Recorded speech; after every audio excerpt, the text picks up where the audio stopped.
7ই December. এইমাত্র আমার German বন্ধু ক্রোলের কাছ থেকে একটা টেলিগ্রাম পেলাম। ক্রোল লিখছে, সব কাজ ফেলে কায়রোতে চলে এসো। তুতানখামেনের সমাধির মতো আরেকটি সমাধি আবিষ্কৃত হতে চলেছে। সাকারার 2 মাইল দক্ষিণে সমাধির অবস্থান। কায়রোতে কার্নাক হোটেলে তোমার জন্য ঘরের ব্যবস্থা করে রাখছি। Wilhelm crawl. প্রাচীন মিশরের কোনো রাজা বা উচ্চপদস্থ কর্মচারী মারা গেলে মাটির নিচে ঘর তৈরি করে কফিনে তাদের মামি রেখে তার সঙ্গে আরও কিছু জিনিসপত্র পুড়ে দেওয়া হতো। এটা সকলেই জানে। মিশরীয়রা বিশ্বাস করত মৃত্যুতেও মানুষের জীবন শেষ হয় না, কাজেই দৈনন্দিন ব্যবহারের জিনিসের প্রয়োজনও ফুরোয় না। তাই খাবার জিনিস, খেলার জিনিস, প্রসাধনের জিনিস, গয়নাগাটি, আসবাবপত্র, জামা কাপড় সবই সমাধিতে স্থান পেত। এর মধ্যে অনেক জিনিসই থাকত যা অত্যন্ত মূল্যবান, যেমন সোনার ওপর পাথর বসানো অলংকার। সোনার তৈরি সিংহাসন পর্যন্ত মিশরের সমাধিতে পাওয়া গেছে।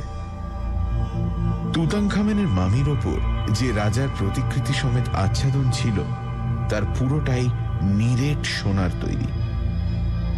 পৃথিবীতে একসঙ্গে এত সোনা আর কোথাও পাওয়া যায়নি।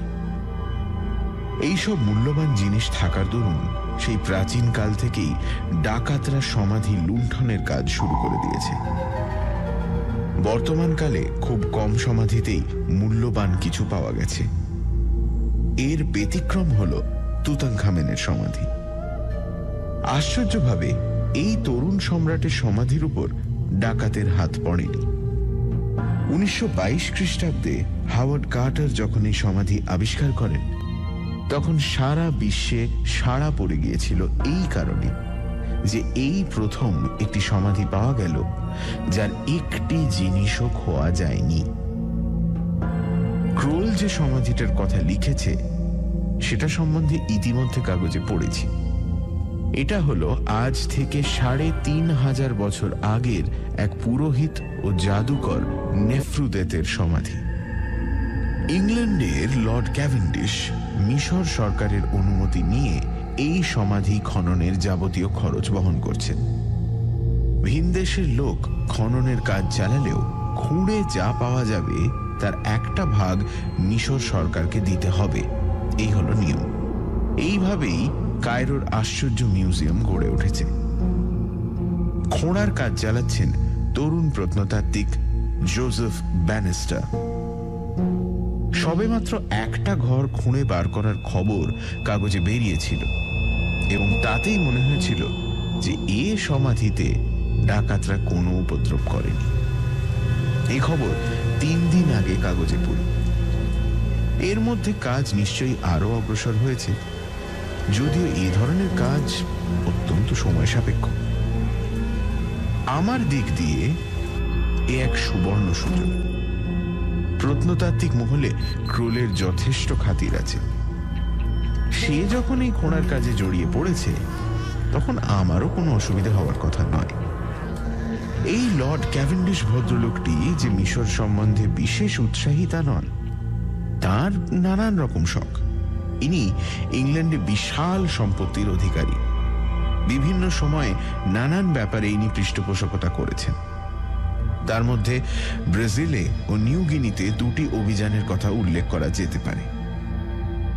জোসেফ ব্যানিস্টার সম্বন্ধে আমি শুধু এইটুকুই জানি যে তার বয়স 35 এবং সে মিশর সম্বন্ধে একজন বিশেষজ্ঞ। আমি 3 দিনের মধ্যেই রওনা হচ্ছি। মিশর সম্বন্ধে আমার চিরকালের কৌতূহল। এই বৃদ্ধ বয়সে ছেলে মানুষের মতো উত্তেজিত বোধ করছি।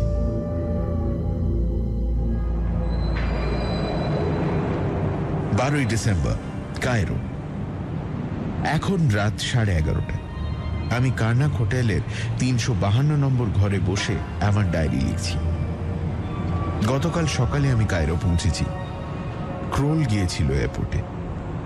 এয়ারপোর্ট থেকে শহরে ফেরার পথে এই 3 দিনের খবর পেয়ে গিয়েছিলাম। এই সমাধিতে যে চোরের হাত পড়েনি তাতে কোনো সন্দেহ নেই। আসলে সমাধির প্রবেশপথটা কয়েকটা বড় পাথরের নিচে চাপা পড়েছিল। জোসেফ ব্যানিস্টার নেফ্রুদেতের কথা জানত এবং বিশ্বাস করত তার একটা সমাধি নিশ্চয়ই কোথাও লুকিয়ে আছে। সে অনেক খোঁজার পর প্রায় হাল ছেড়ে দেওয়ার মুখে একটা শেষ চেষ্টা দেওয়ার জন্য ওই পাথরগুলোকে সরাতে বলে। পাথর সরাতেই বোঝা যায় সেখানে কিছু একটা রয়েছে। একটু খোঁড়াখুঁড়ি করেই দেখা যায় যে সেটা একটা প্রবেশদ্বার। প্রবেশদ্বার মানেই যে সমাধির প্রবেশদ্বার, এ বিষয়ে ব্যানিস্টারের মনে কোনো সন্দেহ ছিল না, কারণ প্রবেশদ্বারের চৌকাঠের উপর প্রাচীন মিশরীয় লিপিতে নেফ্রুদেতের নাম লেখা ছিল। ব্যানিস্টার এটা দেখা মাত্র ইংল্যান্ডে লর্ড ক্যাভেন্ডিশকে টেলিফোন করে। ক্যাভেন্ডিশ তাকে খননের কাজ চালিয়ে যেতে বলেন এবং আশ্বাস দেন যে টাকার কোনো অভাব হবে না। কাল দুপুরে ক্রোলের সঙ্গে আমি গিয়েছিলাম খোঁড়ার জায়গায়। ব্যানিস্টারের সঙ্গে আলাপ হলো। বেশ চালাক চতুর এবং খুব উৎসাহী। সে এখন চরম উত্তেজনা বোধ করছে। তার বিশ্বাস সে তুতানখামেনের মতোই এক সমাধি আবিষ্কার করতে চলেছে, যদিও তুতানখামেন ছিল সম্রাট আর নেফ্রুদেত পুরোহিত ও জাদুকর। প্রথম যে ঘরটা খোলা হয়েছে তাতে বিস্তর জিনিস পাওয়া গেছে। তার মধ্যে আসবাব আর দেবদেবীর মূর্তি বেশি, কারুকার্য অতি উঁচু দরের। এর মধ্যেই নানান দেশ থেকে সাংবাদিকরা আসতে শুরু করে দিয়েছে। তাদের অবশ্য সমাধিকক্ষের ভিতরে ঢুকতে দেওয়া হচ্ছে না এবং হবেও না। তারা যা খবর নেবার বাইরে থেকেই নিচ্ছে।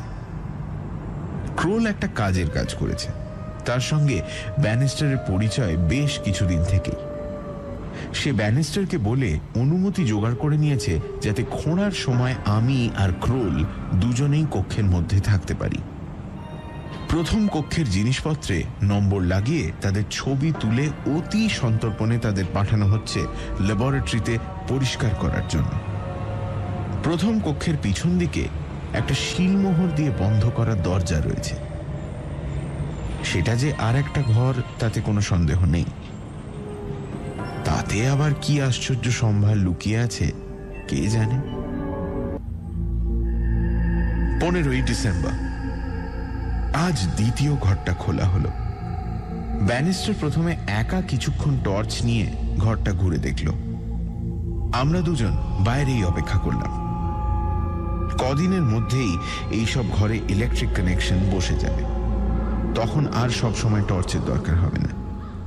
একটু পরেই আমাদের ডাক পড়ল। ব্যানিস্টার উত্তেজিত স্বরে বলল, এই ঘরেও প্রচুর জিনিস। ক্যাসকেটের সংখ্যাই 11টা, তার মধ্যে ছোট বড় সব রকমই আছে, আর ক্যাসকেট মানেই সেগুলো জিনিসে ভরা। তুতানখামেনের সমাধির ক্যাসকেট বা বাক্স দেখেছি, কাঠ, হাতির দাঁত আর অ্যালাবাস্টারের তৈরি। বাক্সগুলোর বাইরে সর্বাঙ্গে অপূর্ব কারুকার্য। এগুলোও দেখলাম সেরকমই ব্যাপার, কিন্তু এছাড়াও কিছু জিনিস দেখা যাচ্ছে যেগুলো তুতানখামেনের সমাধিতে দেখা যায়নি। সেগুলো বেশিরভাগই কাঠ বা হাড়ের তৈরি। ক্রোল বলল, আমাদের ভুললে চলবে না যে আমরা কোনো সম্রাটের সমাধি দেখছি না। নেফ্রুদেত ছিলেন পুরোহিত ও জাদুকর। জাদু সংক্রান্ত অনেক কিছু জিনিসই এখানে পাওয়ার কথা। আমাদের দৃষ্টি গিয়েছিল একটা বড় বাক্সের দিকে, অ্যালাবাস্টারের তৈরি। ব্যানিস্টার বলল, এবার এটাকে খুলব, কিন্তু কাজটা অত্যন্ত সাবধানতার সঙ্গে করতে হবে। দেখতেই পাচ্ছ বাক্সটার চারপাশে হাতে আঁকা ছবি রয়েছে। তাড়াহুড়ো করলে সেগুলো রং খসে আসতে পারে। এইবার ব্যানিস্টারের ধৈর্যের নমুনা দেখলাম। ছেলেটিকে যত দেখছি ততই ভালো লাগছে। আধ ঘন্টা ধরে পরিশ্রম করে একটিও নকশা স্থানচ্যুত না করে সে বাক্সের ডালাটা খুলল। তারপর তার মধ্যে টর্চ ফেলতেই দেখা গেল সেটা নানান রকম গয়না, ভাঁজ করা কাপড়, ছোট মূর্তি ইত্যাদি জিনিসে ভর্তি। টর্চের আলোয় একটা ব্যাপার দেখে একটু অবাক হলাম। বাক্সর ভিতরে কি একটা জিনিস যেন অস্বাভাবিক রকম ঝলমল করছে। সেটা সোনা নয়, সেটা যে একটা পাথর তাতে কোনো সন্দেহ নেই, এবং সেটা একটা গয়নার মধ্যে বসানো। আমি ব্যানিস্টারকে প্রশ্ন করলাম, ঝলমলে জিনিসটা কি বুঝতে পারছো? ব্যানিস্টার বলল, মিশরে প্রাচীনকালে গয়নার সোনার সঙ্গে যেসব পাথর ব্যবহার হতো সেগুলো সেমি প্রেশাস স্টোনস, অর্থাৎ সেগুলো মহামূল্য রত্ন নয়। কার্নেলিয়ান, অ্যামেথিস্ট, অবসিডিয়ান, এইসব জাতীয় পাথর। তার থেকে তো এত দ্যুতি বেরোয় না। তাহলে একটু ধৈর্য ধরতে হবে, বলল ব্যানিস্টার। তোমরা বরং বাইরে অপেক্ষা করো, আমি এই বাক্সের জিনিসগুলো এক এক করে বার করি। আর ভালো কথা, এই পাথর সম্বন্ধে যেন বাইরের কেউ না জানে, বিশেষ করে সাংবাদিকরা। আমরা দুজনে বাইরে চলে এলাম। লাঞ্চের সময় হয়েছিল, কাজেই সেই কাজটাও সেরে নেওয়া হলো। সাংবাদিকরা আমাদের কাছ থেকে খবর বার করার বহু চেষ্টা করেছিল। আমরা মুখে কুলু পেটে বসে রইলাম। ব্যানিস্টার না বলা পর্যন্ত আমরা কোনো কথা ফাঁস করছি না। আজ মনে হয় আর কোনো ঘটনা ঘটবে না, কারণ ক্যাসকেটের জিনিস বার করতে ব্যানিস্টারের সময় লাগবে। এই সাবধানতার ব্যাপারটা এখানে না এলে বুঝতে পারতাম না। শুকনো বালির দেশ বলেই এসব জিনিস এখনো রয়েছে। পৃথিবীর অন্য কোথাও হলে এতদিনে সব ধুলো হয়ে যেত। মিশর সরকার থেকে ডক্টর আব্দুল সিদ্দিকী বলে এক প্রত্নতাত্ত্বিক আজ থেকে ব্যানিস্টারকে সাহায্য করছেন। লর্ড ক্যাভেন্ডিশ এখনো ইংল্যান্ডে, তবে উনি বলেছেন খবর দিলেই চলে আসবেন। 16ই ডিসেম্বর। এর চেয়ে আশ্চর্য খবর আর হতে পারে না। কাল যে জিনিসটাকে ক্যাসকেটের মধ্যে চকচক করতে দেখেছিলাম সেটা হলো হিরে। হ্যাঁ, হিরে, যার সঙ্গে মিশরের সম্পর্ক ছিল না কোনো দিন। ইজিপ্টে হিরে পাওয়া আর আফ্রিকার জঙ্গলে রয়্যাল বেঙ্গল টাইগার পাওয়া একই জিনিস। ইতিহাসের গোড়ার দিকে হিরে ছিল ভারতবর্ষের একচেটিয়া সম্পত্তি। বহুকাল থেকে ভারতবর্ষে হীরের খনিতে কাজ হয়ে আসছে। পশ্চিমে তখন যে হিরে গেছে সবই ভারতবর্ষ থেকে। বহু পরে অষ্টাদশ ও ঊনবিংশ শতাব্দীতে হিরে আবিষ্কার হয় দক্ষিণ আমেরিকায় আর দক্ষিণ আফ্রিকাতে। আজকাল ভারতবর্ষে হীরের উৎপাদন কমে গেলেও কোহিনূর থেকে আরম্ভ করে যেসব বিখ্যাত হীরের নাম ইতিহাসে পাওয়া যায় তার অধিকাংশেরই উৎপত্তি স্থান ভারতবর্ষ। কিন্তু ইজিপ্টে হিরে, এই যে তাক লাগানো ব্যাপার। ক্যাসকেটের গয়নার মধ্যে যে হিরে পাওয়া গেছে তার অধিকাংশই মটরদানা সাইজে, দু একটা একটু বড়। সেগুলো সবই প্রায় সোনার মধ্যে বসানো। ল্যাবরেটরিতে এই হিরে পরীক্ষা করে দেখা গেছে এতে কোনো খুঁত নেই। পৃথিবীর শ্রেষ্ঠ হীরের সঙ্গে এর তুলনা চলে। কাঠিন্যে আর ঔজ্জ্বল্যে এই হিরে প্রথম শ্রেণীতে পড়ে। বলা বাহুল্য, খবরটা দাবানলের মতো চতুর্দিকে ছড়িয়ে পড়েছে। মিশরে প্রত্নতাত্ত্বিক খনন কার্যে এমন তাজ্জব ঘটনা আর কখনো ঘটেনি। কোত্থেকে এই হিরে এলো, কি করে এলো, সেটা কেউ অনুমান করতে পারছে না। ভারতবর্ষের সঙ্গে বাণিজ্যিক সম্পর্কের কথাও উঠেছে, কিন্তু ৩৫০০ বছর আগে ভারতবর্ষে সোনা ছিল এমন কোন নজির ইতিহাসে নেই। লর্ড ক্যাভেন্ডিশ খবর পাওয়া মাত্র কায়রোতে চলে এসেছেন। আজ আমাদের সঙ্গে আলাপ হলো। বছর ৫০ বয়সের সুপুরুষ ভদ্রলোক, এখন মহা ফুর্তিতে আছে। এসেই আজ রাত্রেই একটা বড় পার্টি দিলেন কার্নাক হোটেলে এই যুগান্তকারী ঘটনা সেলিব্রেট করার জন্য। মিশরে এখন ট্যুরিস্ট সিজন, তাই লোক হয়েছিল অনেক। এখন পর্যন্ত হিরে সমেত ৭টা গলার হার আর ৩ জোড়া কানের গয়না পাওয়া গেছে। আরো অনেক কিছু পাওয়া যাবে বলে আমার ধারণা। এখনো আসল সমাধি কক্ষ, যাতে নেফ্রুদেতের মামি থাকার কথা, সেটাই খোলা হয়নি। আমি পার্টিতে ব্যানিস্টারের সঙ্গে এই ঘটনা নিয়ে কথা বললাম। সে একেবারে হতভম্ব। এই হিরে আবিষ্কারের ফলে মিশর সম্পর্কে এমন একটা নতুন দিক খুলে গেছে, যেটা সম্পর্কে আগে কেউ ভাবতেও পারেনি। অথচ ব্যাপারটা রহস্যময়। ব্যানিস্টার বলল, ইজিপ্টের সঙ্গে কার্বনের কোনো সম্পর্ক ইতিহাসে পাওয়া যায়নি।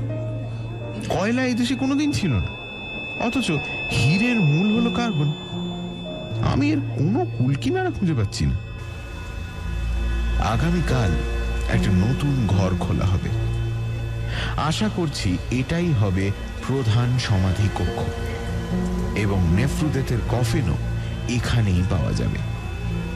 ইতিমধ্যে হীরের খবরটা অবশ্যই পৃথিবীর সব কাগজেরই প্রথম পাতায় বেরিয়ে গেছে। খোঁড়ার জায়গায় ভিজিটরের সংখ্যাও ভয়াবহ রকম বেড়ে গেছে। তবে হীরে পাওয়ার পর থেকেই মিশর সরকার খোঁড়ার জায়গায় পুলিশের সংখ্যা অনেক বাড়িয়ে দিয়েছেন। এখন কেবল লর্ড ক্যাভেন্ডিশ, তার কয়েকজন অন্তরঙ্গ বন্ধু আর আমাদের দুজনকে ছাড়া বাইরের লোক আর কাউকে ঢুকতে দেওয়া হচ্ছে। সানডে সাসপেন্সে আজ শুনছেন সত্যজিৎ রায়ের লেখা প্রফেসর শঙ্কুর অ্যাডভেঞ্চার নেফ্রুদেতের সমাধি। প্রফেসর শঙ্কু ইজিপ্টে এসেছেন কারণ সেখানে আবিষ্কৃত হয়েছে নেফ্রুদেতের সমাধি। ৩,৫০০ বছর আগে নেফ্রুদেত ছিল মিশরের এক পুরোহিত ও জাদুকর। তরুণ প্রত্নতাত্ত্বিক জোসেফ ব্যানিস্টার নেফ্রুদেতের সমাধির দ্বিতীয় ঘর থেকে আবিষ্কার করেছেন একটি বড় অ্যালাবাস্টারের বাক্স, যার মধ্যে রয়েছে বেশ কিছু হিরে বসানো গয়না। ইজিপ্টে হিরে, ব্যাপারটা খুবই অস্বাভাবিক। খবর পেয়ে ইংল্যান্ড থেকে এসেছেন লর্ড ক্যাভেন্ডিশ।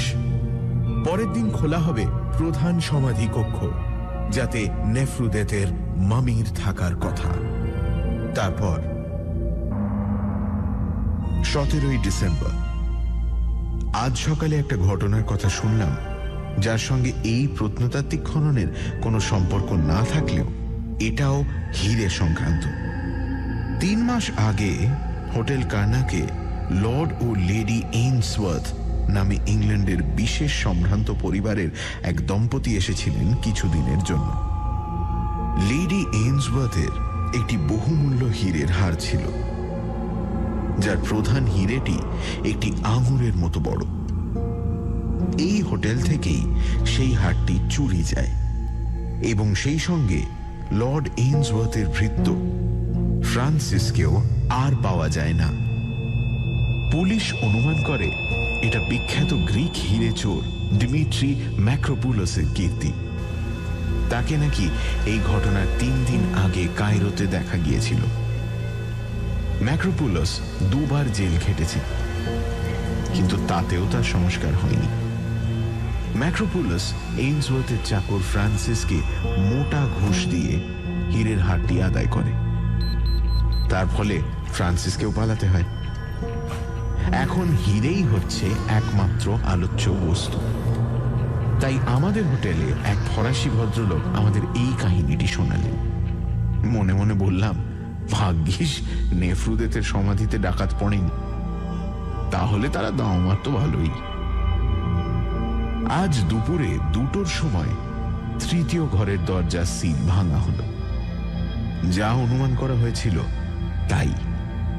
এটাই হলো প্রধান কক্ষ, আর এখানেই রয়েছে নেফ্রুদেতের শবাধার। শবাধারটি বিশাল। তার চারপাশে নানা রকম ছোটখাটো কাঠের আসবাব ইত্যাদি জমেছিল। প্রথমে সেগুলোকে ঘর থেকে বার করা হলো। এতে উল্লেখযোগ্য তেমন কিছুই নেই। স্থির হলো কাল সকালে নেফ্রুদেতের শবাধার খোলা হবে। সচরাচর এই কফিনগুলোতে প্রথমে থাকে একটা বাইরের কাঠের আবরণ। সেটাকে খুললে পরে বেরোয় কারুকার্য করা মামির আবরণ, যেটার উপরের দিকে থাকে মৃত ব্যক্তির প্রতিকৃতি। তার নিচে থাকে বুকের উপর জড়ো করা হাত, আর তার নিচে শরীরের নিচের অংশ আর পা। এই মূর্তির সর্বাঙ্গে থাকে কারুকার্য এবং এতে সোনার অংশ থাকার সম্ভাবনাও বেশি। কাল দুপুরের মধ্যে নেফ্রুদেতের কফিন খোলা হয়ে যাবে বলে আমার ধারণা। 18ই ডিসেম্বর, আজ আর এক চমক।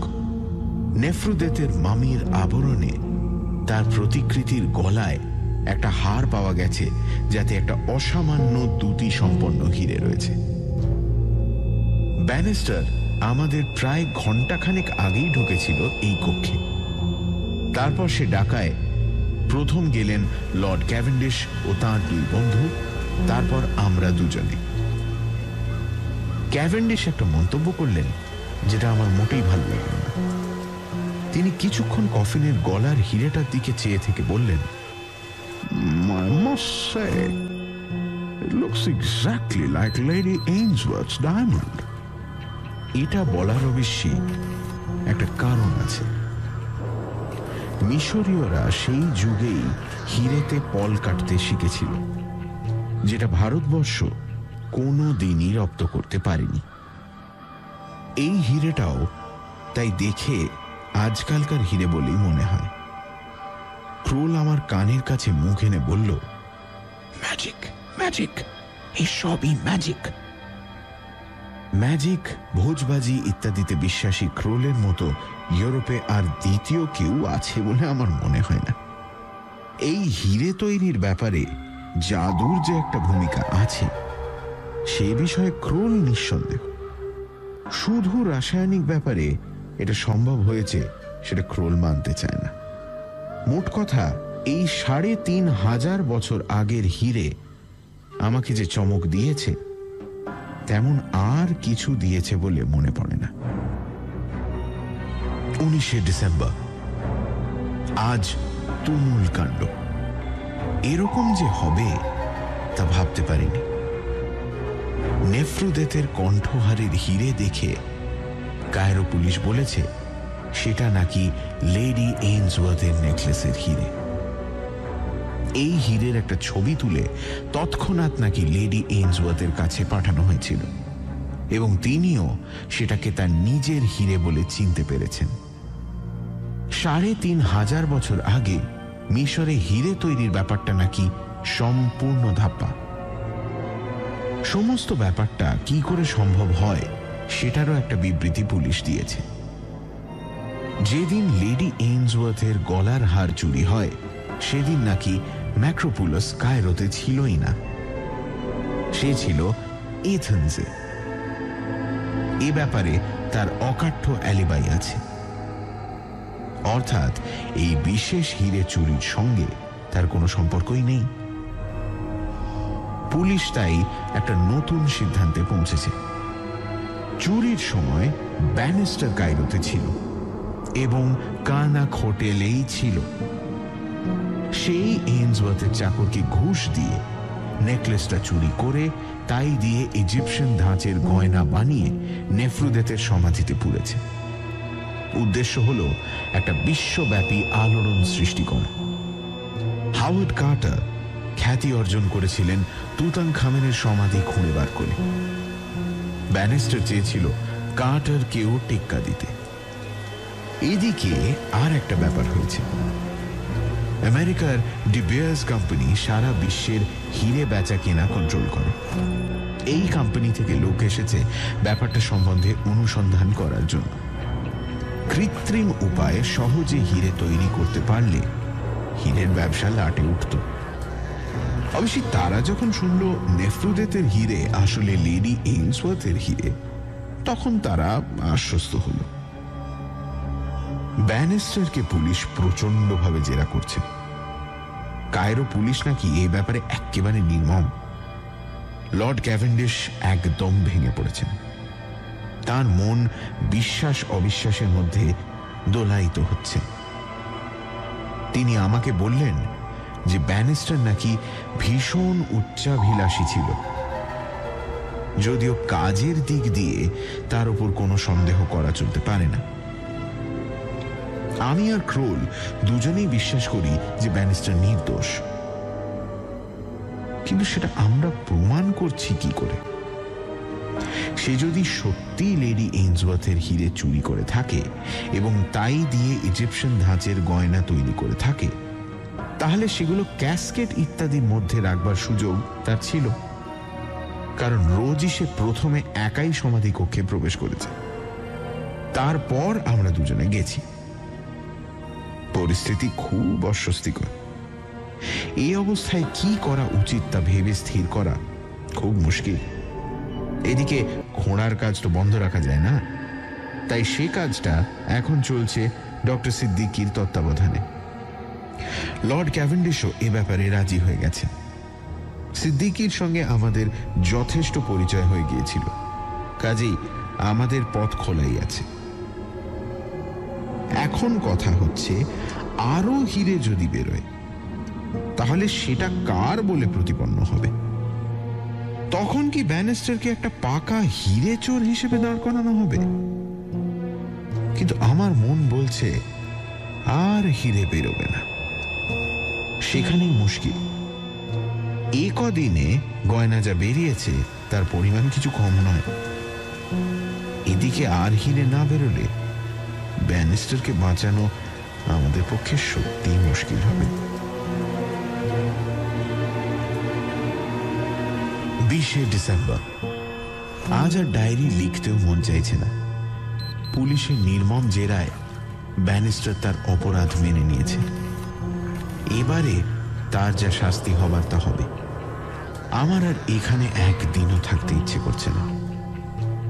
ক্রোলেরও প্রায় একই অবস্থা। তবে আজ একটা চতুর্থ ঘর, এটা ছোট, খোলা হয়েছে। তাতে ম্যাজিক সংক্রান্ত অনেক রকম জিনিস রয়েছে। ক্রোল বলছে সে ঘরটা একবার দেখেই চলে যাবে। আমিও তার প্রস্তাবে রাজি হয়েছি। 22শে ডিসেম্বর।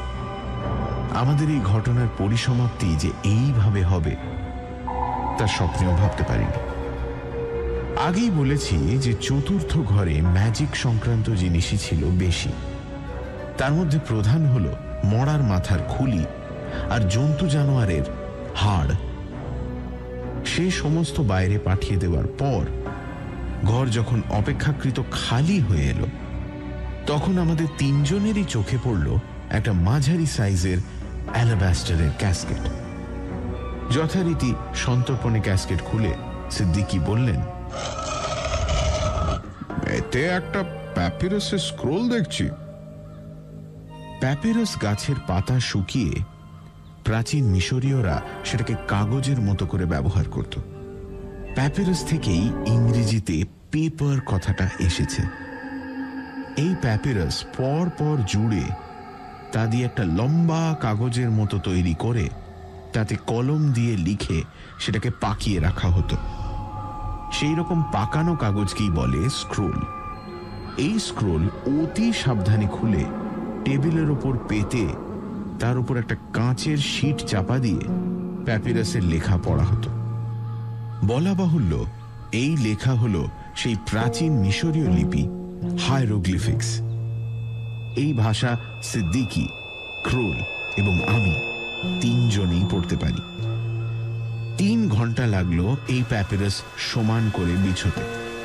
তারপর তিনজনে মিলে ধীরে ধীরে তার লেখা পড়লাম। পড়তে পড়তে উত্তেজনায় আমাদের দম বন্ধ হয়ে আসছিল। শেষ যখন হলো তখন আমাদের সকলেরই কপালে বিন্দু বিন্দু ঘাম আর হৃৎস্পন্দন বেড়ে গেছে দ্বিগুণ। প্যাপিরাসের নিচে নাম রয়েছে নেফ্রুদেতের, অর্থাৎ তিনি এটার লেখক। লেখার বিষয় হল হিরে প্রস্তুত করার উপায়। 36 রকম উপাদান লাগে হিরে তৈরি করতে, এবং তার সবকটি এই আধুনিক কায়রো শহরেই পাওয়া যায়। আমরা তিনজনে পরস্পরের মুখ চাওয়াচাবি করলাম। সিদ্দিকি বললেন, তার মানে ব্যানিস্টার নির্দোষ? আমি বললাম, সে কথা এখনো বলা চলে না, কারণ এটাও তো জাল হতে পারে। ও, তাহলে? তাহলে একটাই রাস্তা আছে।